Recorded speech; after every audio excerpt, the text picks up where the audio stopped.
Hello friends, welcome to my channel. কেমন আছেন আপনারা সবাই? আশা করছি আপনারা সবাই খুব ভালো আছেন। আমিও খুব ভালো আছি।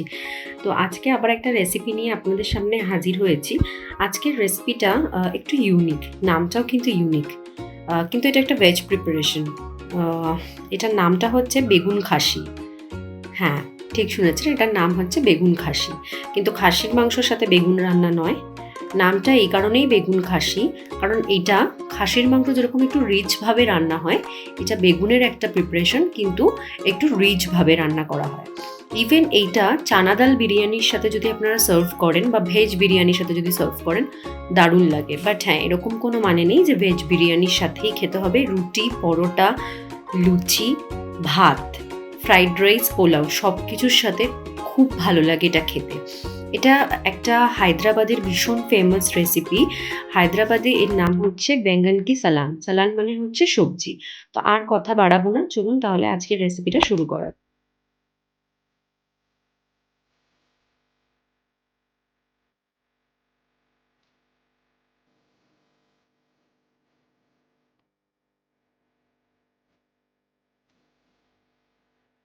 বেগুন খাসি বানানোর জন্য আমি এখানে বেগুনগুলোকে লম্বা লম্বা করে কেটে নিয়েছি।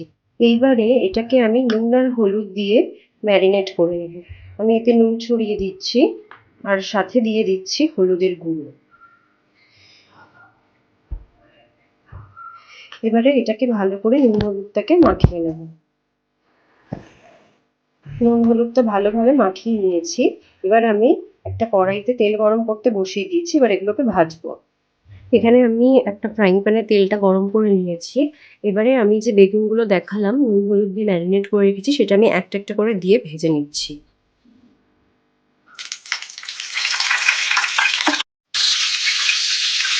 বেগুনগুলো ভেজে নেবো প্রথমে। আচ্ছা, এই বেগুন খাসি নামটা এই জন্য যে বেগুনটাকে আমরা পুরো খাসির মাংস যেরকম তেল মশলা দিয়ে রান্না করি ঠিক সেইভাবে রান্না করব। এটা একটা অথেন্টিক হায়দ্রাবাদি ডিশ, হায়দ্রাবাদের ভীষণ ফেমাস এই ডিশটা। আর এটা খেতেও ভীষণ ভালো। আমি এর আগেও এটা বাড়িতে বহুবার বানিয়েছি। তো ভাবলাম এই আজকে যখন বানাচ্ছি তাহলে আপনাদের সাথেও এই রেসিপিটা শেয়ার করি। তো আমি প্রথমে বেগুনগুলোকে ভেজে তুলে নিচ্ছি। বেগুনটা ভাজা হয়ে গেছে, এবার আমি একটা একটা করে বেগুন তুলে নিচ্ছি।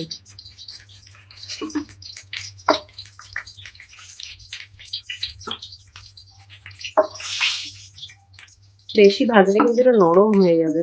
এটা নরম হয়ে গেলে কিন্তু রান্নাটা একদমই ভালো লাগবে না। যখন আপনি এটা সার্ভ করবেন না, বেগুনগুলো যদি অ্যাজ ইট ইজ এরকম না থাকে তাহলে কিন্তু দেখতেও ভালো লাগবে না, আর খেতেও তখন ওটা বেগুন খাসি না থেকে ভর্তা হয়ে যাবে। তো বেগুনটা বেশি নরম করে একদমই ভাজলে হবে না। আর এটা কিন্তু খুব রিচ রান্না, যেহেতু আমরা বেগুন খাসি বলছি, তো খাসির মাংসের মতোই এটা পুরো রান্নাটা হবে। এবার এই গরম তেলেই আমি দিয়ে দিচ্ছি প্রথমে দুটো তেজপাতা, দিয়ে দিচ্ছি দারচিনি, আজকে মাঝখান থেকে ফাটিয়ে দিয়ে দিলাম, আর একটা লবঙ্গ দিলাম, আরও একটা এলাচ দিয়ে দিচ্ছি, একটা শুকনো লঙ্কাও আমি দিয়ে দিচ্ছি। এবারে এগুলো একটু ভাজা ভাজা করে নেবো, জাস্ট ফ্রেগরেন্সটা আসবে।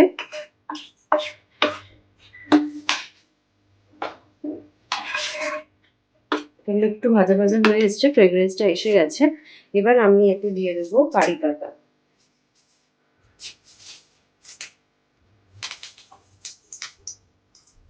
কারি পাতা দিয়ে গ্যাসের ফ্লেমটা একটু কমিয়ে দেবেন, কারণ কারি পাতা কিন্তু ভীষণ ফাটে। কারি পাতা যদি কারোর পছন্দ না থাকে সেক্ষেত্রে না দিলেও চলেন, বাট এটা একটা হায়দ্রাবাদি ডিশ, তো ওরা যেইভাবে রান্না করে অথেন্টিক, আমি সেইভাবেই এটা কিন্তু রান্না করছি। ব্যাস, এগুলো সমস্ত কিছু ভাজা ভাজা হয়ে এসছে। আমি বেশি না, 4-5টা মতো কারি পাতা দিয়েছি। এবারে এতে আমি দিয়ে দেবো পেঁয়াজটাকে। দেখুন আমি মিক্সিতে নর্মাল গ্রাইন্ড করে নিয়েছি, তো সেই পেঁয়াজের পেস্টটা তেলে এবার আমি দিয়ে দেবো। একটা স্পুনের সাহায্যে আমি এটা দিচ্ছি, কারণ এটা ভীষণ ছিট হবে গায়ে।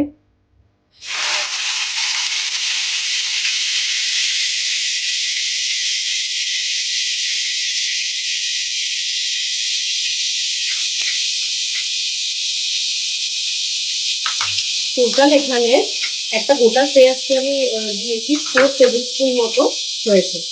4 টেবিল স্পুনের অ্যামাউন্টে আমি পেঁয়াজ বাটা দিলাম।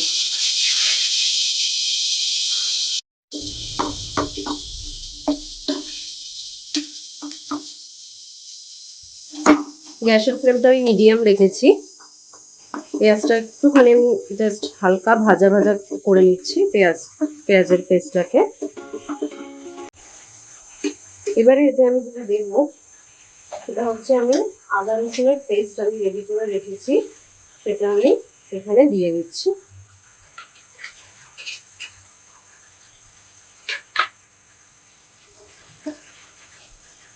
বেশি দিলাম না আদা রসুনের পেস্ট, মোটামুটি হাফ টেবিল স্পুনের মতো।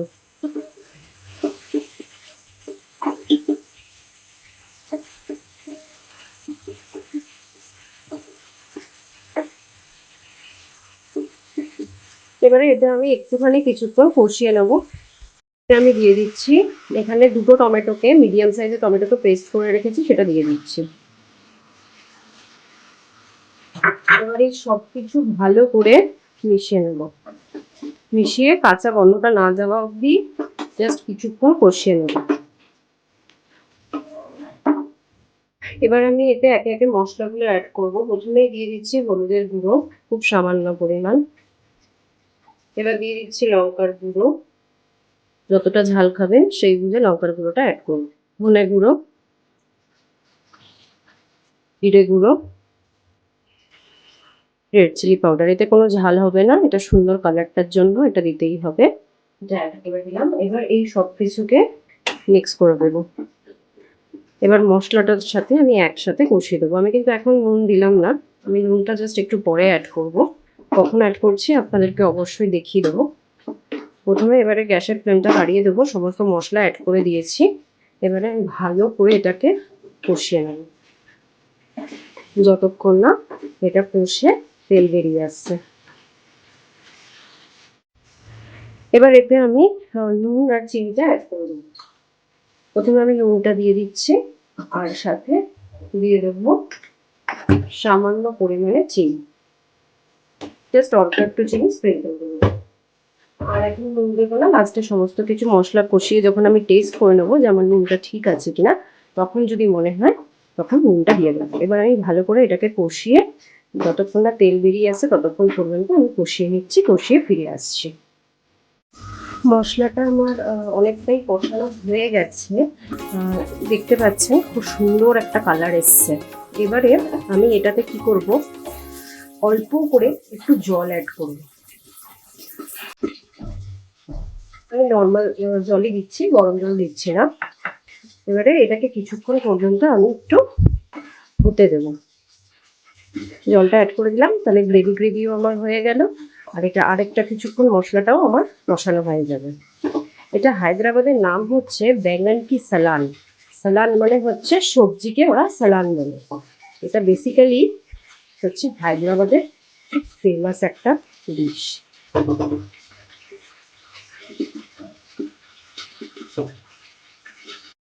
দেখুন গ্রেভিটা কত সুন্দর, মানে এটার মধ্যে কিন্তু যে শুধু বেগুন দিয়েই খেতে হবে এরকম না, আমরা এমন একটা গ্রেভি তৈরি করছি যেটার মধ্যে আপনি এঁচোড় বা অন্য যে কোনো পছন্দের ভেন্ডি বা যে কোনো সবজি দিয়েও কিন্তু খেতে পারেন।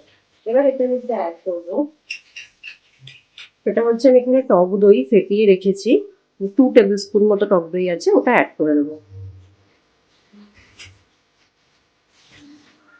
মিক্স করে নেবো ভালো করে। ফ্যাটানো টক দই ছিল এটা।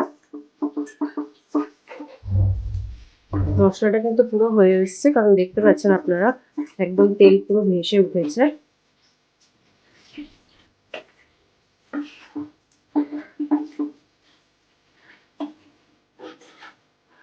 করবো নারকেল কোড়া, নারকেলটাকে আমি নর্মাল কুড়িয়ে একটু শুকনো খোলায় ভেজে নিয়েছি, সেটা আমি হাত দিয়েই অ্যাড করছি, অ্যাড করে দিলাম।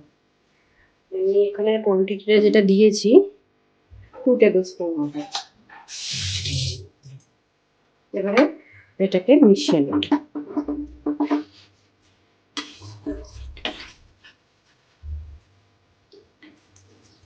বেশি কিছু আর এটাতে অ্যাড করার নেই, জাস্ট একটু এটা কিছুক্ষণ মিশিয়ে একটু কষে নিয়ে আমি বেগুনটা এটা দিয়ে দেবো।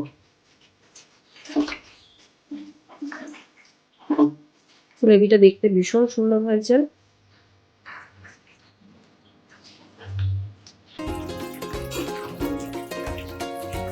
আমি একটা কাঁচা লঙ্কা এরকম চিড়ে রেখেছি, সেটা অ্যাড করে দিলাম। 2টো কাঁচা লঙ্কা অ্যাড করলাম। এরপরে আমি আস্তে আস্তে বেগুনগুলোকে এই গ্রেভির মধ্যে দিয়ে দেবো।